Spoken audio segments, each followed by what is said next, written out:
ओम शांति। 5/9/2020 प्रातः मुरली बाप दादा मधुबन। आज के साकार महावाक्य। मीठे बच्चे, इस बेहद के नाटक में तो आत्माओं को अपना अपना पार्ट मिला हुआ है। बाबा कह रहे हैं इस बेहद के नाटक में तुम आत्माओं को अपना अपना पार्ट मिला हुआ है। अभी तुम्हें यह शरीर छोड़ रूपी कपड़े उतार घर जाना है, फिर नए राज्य में आना है। प्रश्न। बाबा ने प्रश्न पूछा कि बाप कोई भी कार्य प्रेरणा से नहीं करते, उनका अवतरण होता है। यह किस बात से सिद्ध होता है? उत्तर बताया। बाप को कहते हैं करण करावन हार। प्रेरणा का तो अर्थ है विचार। प्रेरणा से कई नई दुनिया की स्थापना नहीं होती है। बाप बच्चों से स्थापना कराते हैं। कर्मेंद्रिय बिगड़ तो कुछ भी करा नहीं सकते, इसलिए उन्हें शरीर का आधार देना होता है। ओम शांति। रूहानी बच्चे रूहानी बाप के सामने बैठे हैं। गोया आत्माएं अपने बाप के सम्मुख बैठी है। आत्मा जरूर जिस्म के साथ ही बैठेगी। बाप भी जब जिस्म लेते हैं तभी सम्मुख होते हैं। इसको ही कहा जाता है आत्मा परमात्मा अलग रहे। तुम बच्चे समझते हो ऊंच से ऊंच बाप का को ही शरीर को ईश्वर प्रभु परमात्मा भी नाम दिए हैं। परम पिता कभी लौकिक बाप को नहीं कहा जाता है। सिर्फ परम पिता लिखा तो भी हर्जा नहीं है। परम पिता अर्थात वह सभी का पिता है एक। बच्चे जानते हैं हम परम पिता के साथ बैठे हैं। परम पिता परमात्मा और हम आत्माएं शांति धाम के रहने वाले हैं। यहाँ पाठ बजाने आते हैं। सतयुग से लेकर कलयुग अंत तक पाठ बताया है।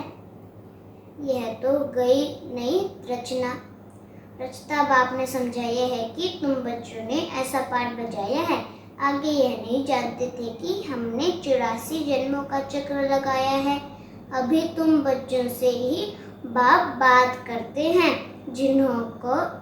जिन्होंने 84 का चक्र लगाया है। सब तो 84 जन्म ले नहीं सकते हैं। यह समझाना है कि 84 का चक्र कैसे फिरता है। बाकी लाखों वर्ष की तो बात ही नहीं। बच्चे जानते हैं कि हम हर 5000 वर्ष बाद पाठ बजाने आते हैं।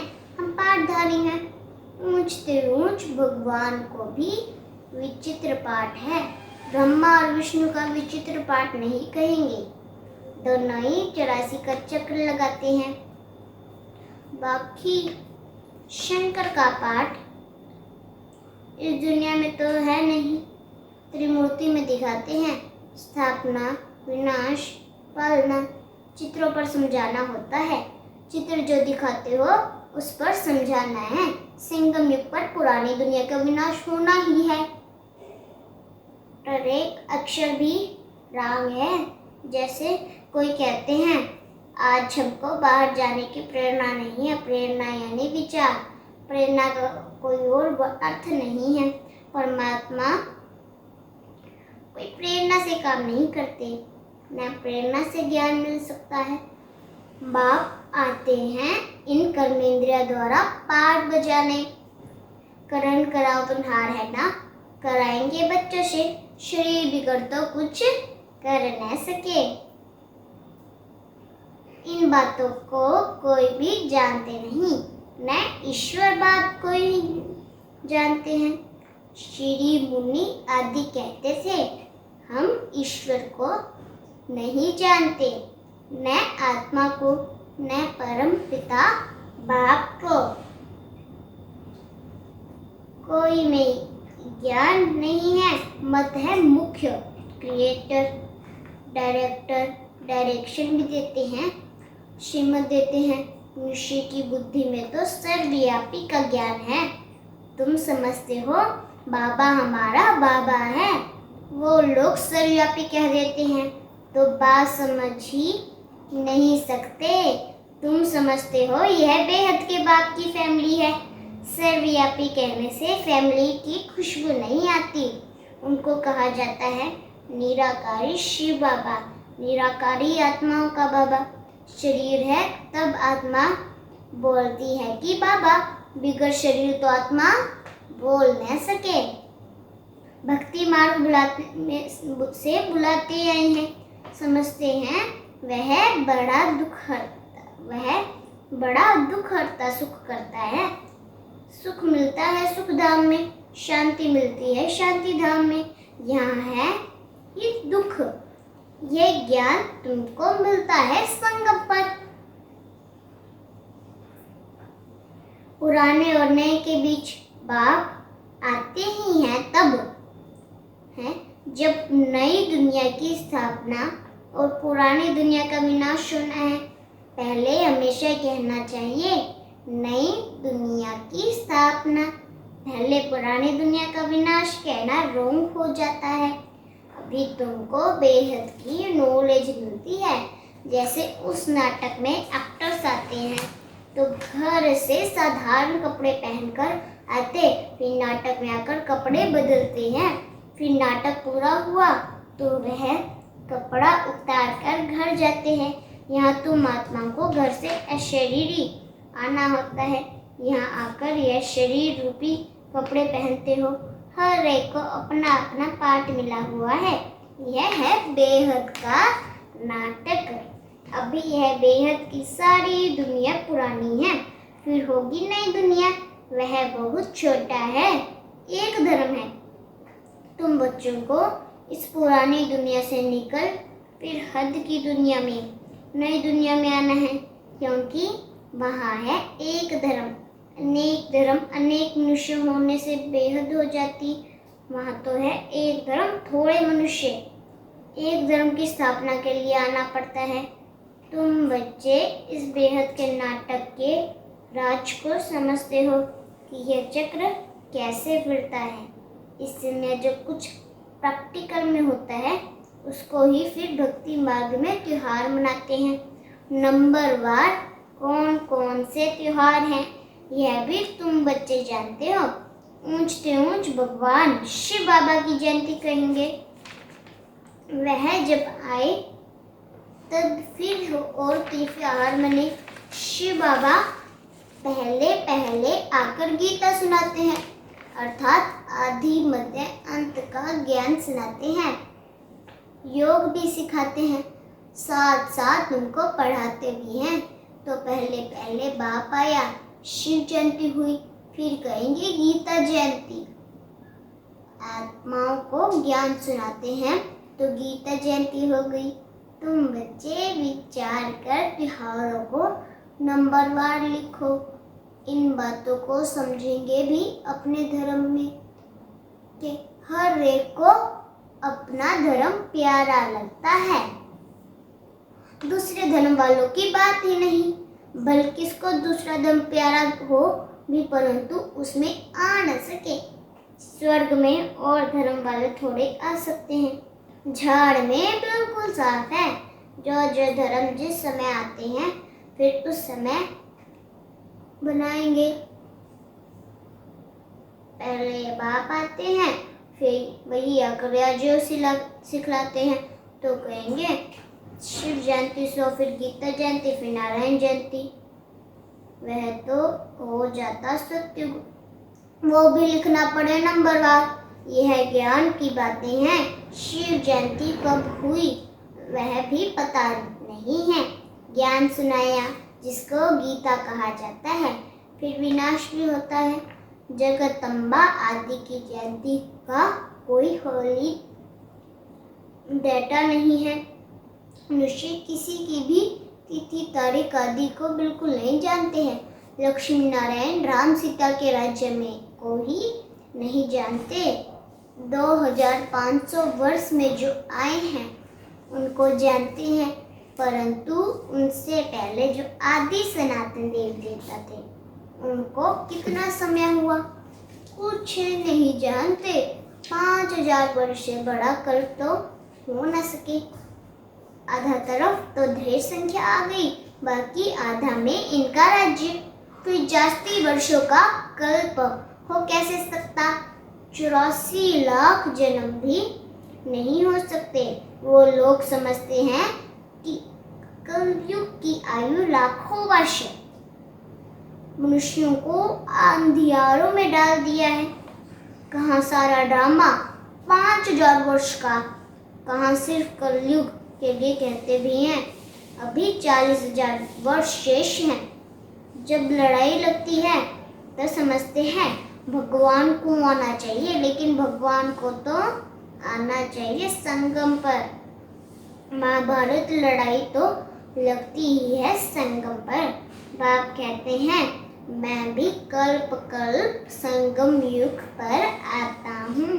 बाप आएंगे नई दुनिया की स्थापना, पुरानी दुनिया का विनाश कराने।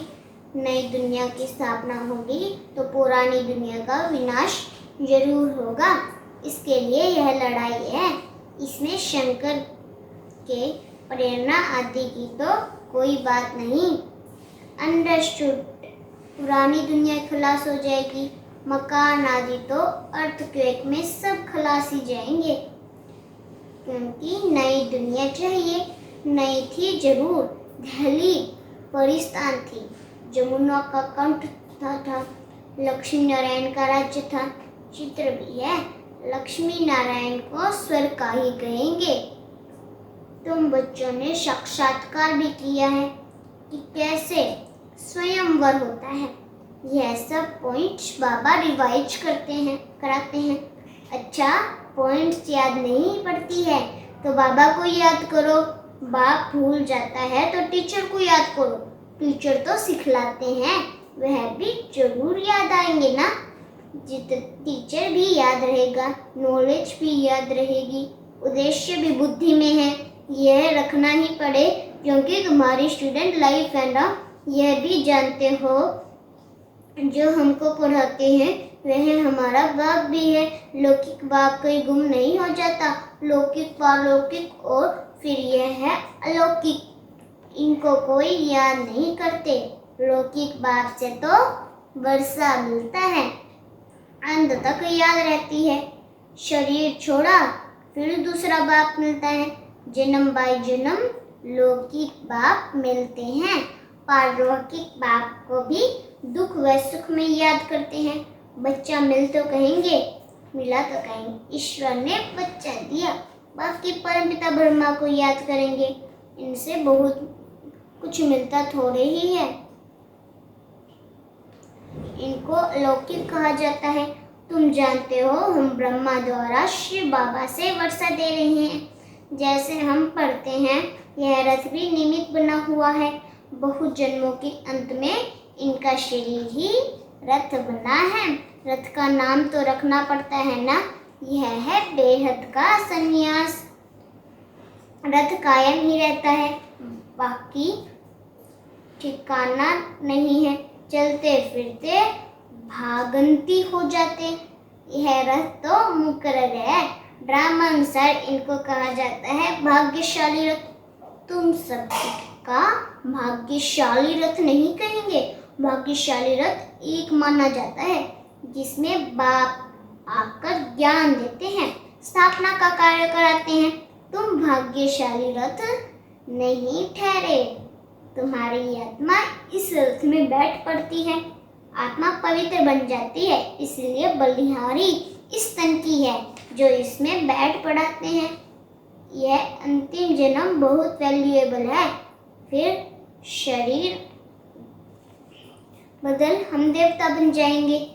इस पुराने शरीर द्वारा ही तुम शिक्षा पाते हो, शिव बाबा के बनते हो। तुम जानते हो हमारी पहले जीवन वर्थ नोट ए पेनी थी, अब पाउंड सीख रही है। जितना पढ़ेंगे उतना उच्च पद पाएंगे। बाप ने समझाया है याद की यात्रा है मुख्य। इनको ही भारत का प्राचीन योग कहते हैं, जिससे तुम पतित से पावन बनते हो।